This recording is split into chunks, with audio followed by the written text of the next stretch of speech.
Selamat sore dan selamat datang kepada seluruh pelajar Indonesia di Victoria atau PPIA Victoria dan juga seluruh pelajar di seluruh Nusantara dan juga di seluruh dunia ini. Kita sama-sama terus menyemarakkan semangat belajar dan juga semangat berinovasi. Pada kesempatan kali ini, CPIA yang merupakan Persatuan Pelajar Indonesia yang saat ini ada di Australia, terutama di Victoria State, mengadakan acara Vic on the Record dengan tujuan untuk berdiskusi dan berdialog dengan para tokoh publik yang ada. Dan pada saat ini kami berkesempatan untuk mewawancarai public figure yang sangat luar biasa. Sudah ada Bapak Anies Baswedan di sini dan juga sudah ada Ibu Yuli Rahmawati bersama kita pada sore hari ini.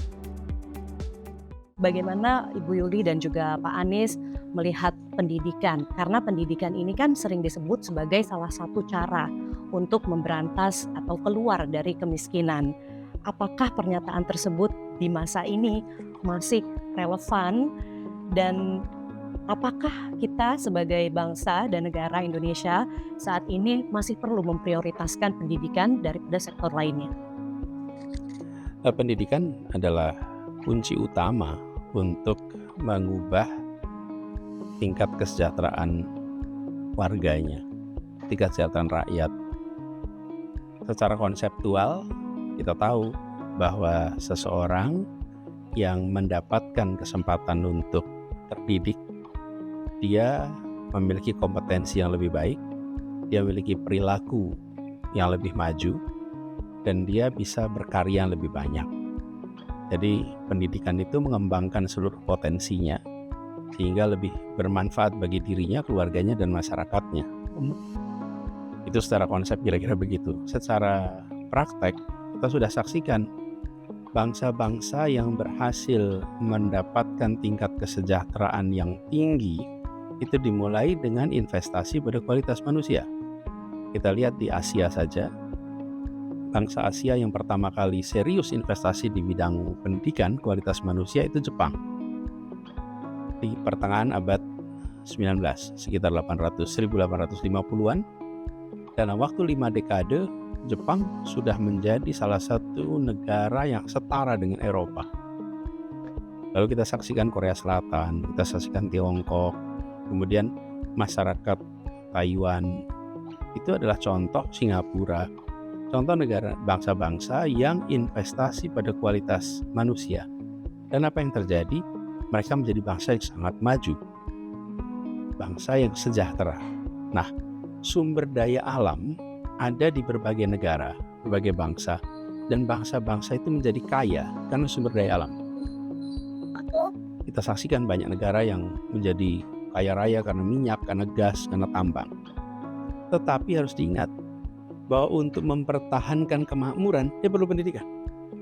Jadi walaupun untuk makmur dia tidak perlu pendidikan karena sumber daya alam, tapi untuk menjaga kemakmuran itu agar terus bisa dipertahankan, dia perlu kekuatan manusia.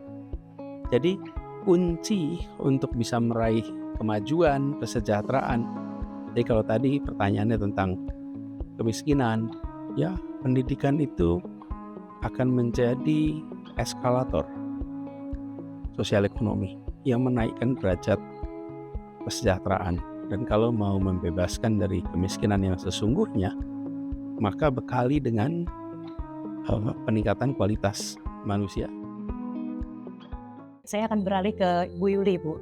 Dengan berbagai permasalahan yang ada di Indonesia saat ini, apakah memprioritaskan pendidikan ini menjadi penting saat ini?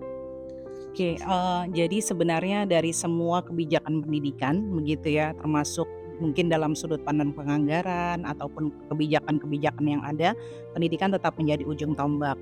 Jadi saya sepakat dengan yang Pak Anies sampaikan bahwa karena pendidikan adalah proses transformasi, bukan saja mungkin dari aspek pemikiran, kemudian bagaimana dia juga bisa memberikan dampak terhadap masyarakat. Jadi bukan hanya pertumbuhan ekonomi, tapi dia menjadi solusi begitu ya untuk permasalahan di masyarakat. Karena ketika kita melihat pendidikan hanya sebagai berkontribusi terhadap ekonomi, tidak melihat dia sebagai keutuhan pembentukan manusia secara holistik, maka ada bagian yang hilang. Dan kemudian saya juga sepakat terkait dengan bahwa pendidikan itu kan ada satu ekosistem ya, setiap komponen-komponennya, salah satunya adalah guru. Kebetulan karena saya adalah pendidik guru begitu ya, salah satunya yang menjadi permasalahan yang cukup kompleks adalah kompetensi guru, kesejahteraan guru dan sebagainya. Dan satu poin juga yang memang saat ini menjadi tantangan kita adalah bagaimana kompetensi anak-anak kita, karena mentransformasi untuk kompetensi masa depan membutuhkan proses pendidikan yang tadi ya, bertahap, transformatif dan sebagainya. Jadi sampai saat ini saya yakin dari waktu Pak Anies menjadi menteri sampai menteri yang saat ini begitu ya, prioritas-prioritas yang dilakukan begitu khususnya mencapai Indonesia Emas 2045 ya salah satunya pembangunan manusia di faktor pendidikan. Baik, prioritas untuk pembangunan manusia di sektor pendidikan, gitu ya. Belakangan ini Pak Anies, Bu Yuli, ada fenomena bahwa lulusan sarjana Indonesia sulit mendapatkan pekerjaan di sektor formal begitu, sehingga akhirnya masuk ke dalam sektor informal. Bagi Pak Anies dan Bu Yuli, kira-kira mengapa ini terjadi? Apakah lulusan sarjana Indonesia yang tidak bisa berkompetisi atau iklim pencarian kerja yang saat ini masih kurang baik? Jadi sebenarnya banyak faktor ya. Jadi saya selalu berpikir dalam proses pendidikan hal yang paling penting adalah prosesnya. Proses yang kita alami bagaimana pembentukan manusia tadi bukan hanya misalnya kita memiliki keahlian di bidang tertentu, kita harus bekerja di bidang tersebut begitu ya.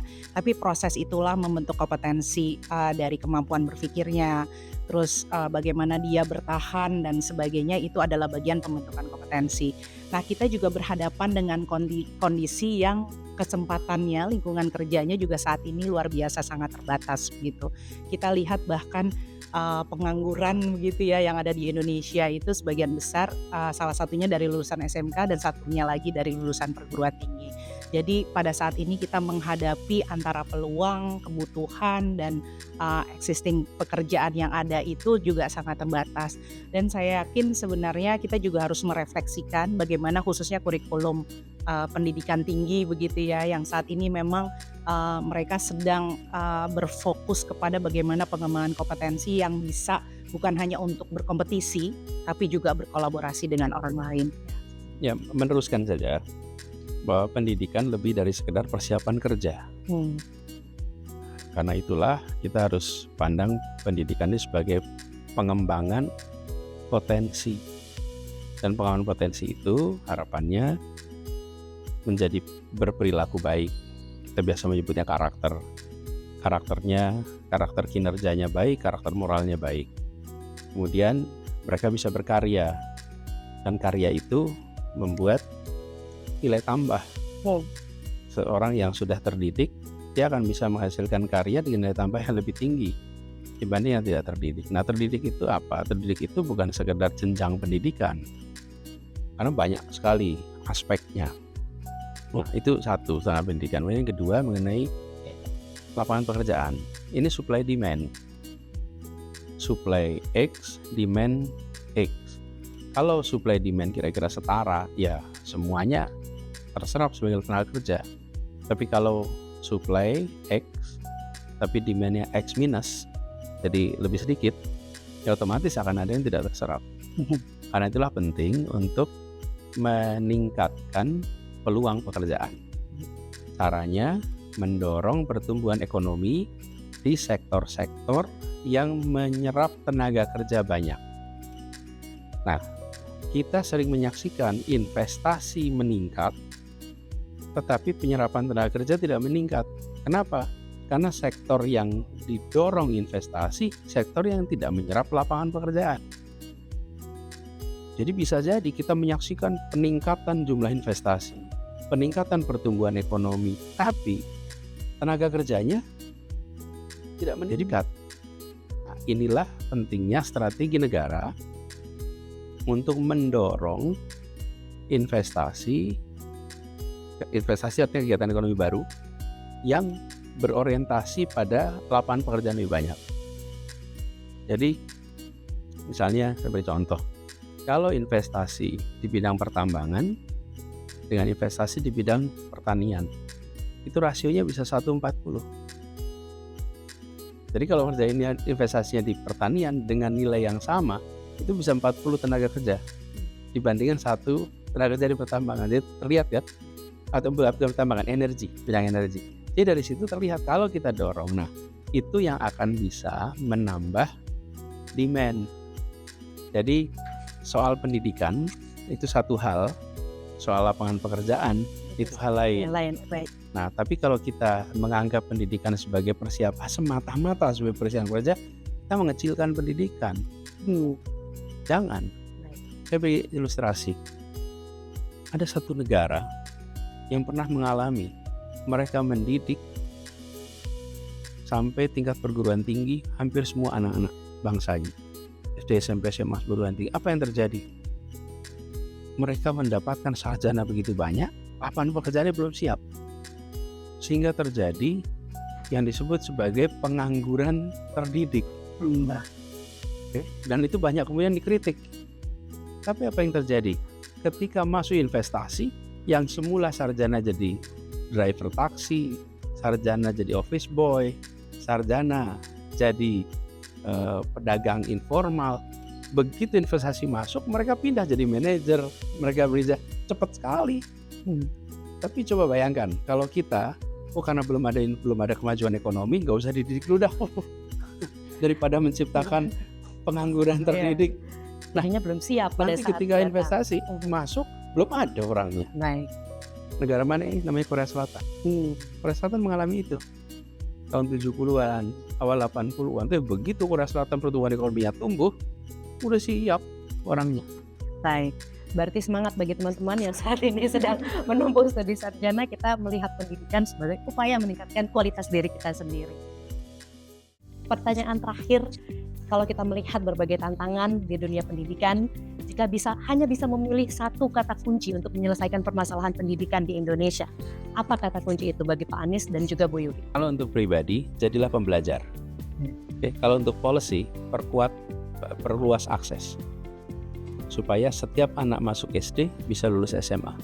Kalau saya secara policy ya, mungkin karena saya berkecimpung di guru begitu ya, buat saya salah satu yang paling penting adalah guru sebagai ujung tombak begitu ya, selain kompetensi dan kesejahteraan yang tadi saya sampaikan.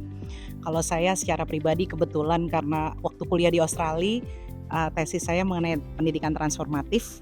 Jadi buat saya akan selalu menjadi manusia yang reflektif, pembelajar begitu, karena dengan begitu saya menyadari dari kelemahan dan kekurangan, terus kemudian saya bisa memberikan kontribusi yang lebih baik lagi untuk masyarakat dan masa depan bangsa. Oke, baik kalau begitu. Mungkin terakhir lagi, ini hanya sebagai pesan singkat kepada pelajar yang sedang menempuh studinya di Victoria atau di Australia ataupun di luar negeri. Apa pesan singkat yang dapat disampaikan untuk teman-teman pelajar saat ini? Ya, untuk semua mahasiswa tetap semangat dan terus belajar dan jaga nama baik Indonesia, dan dimanapun kalian berada, di Australia, di Indonesia, dimanapun teruslah berkarya dan sukses selalu. Terima kasih. Satu, pelajari ilmu-ilmu yang terkini, state of the art. Mumpung Anda berada di sebuah negara dengan akses keilmuan yang luar biasa. Jadi manfaatkan untuk belajar yang terbaru di bidang Anda. Yang kedua, perluas jaringan. Selama kuliah, jangan hanya berteman dengan teman masa lalu, teman lama, tapi bikin teman baru. Apalagi kalau teman barunya bisa internasional. Dan yang ketiga, persiapkan untuk ambil bidang-bidang yang bisa bermanfaat bagi Indonesia. Walaupun nantinya Anda berada di manapun, tapi bermanfaat di Indonesia. Yang keempat, jaga nama baik Indonesia. Hai. Siapapun yang melihat Anda pasti akan menyebut sebagai orang dari Indonesia. Itu aja pesannya. Baik, dua hal yang sama disebutkan adalah menjaga nama baik Indonesia. Terima kasih banyak Pak Anies dan juga Bu Yuli atas diskusi singkat pada sore hari ini. Tentunya kita sama-sama semangat belajar untuk memperbaiki diri kita sendiri, tentunya untuk kemajuan bangsa Indonesia. Terima kasih Pak Anies, Bu Yuli.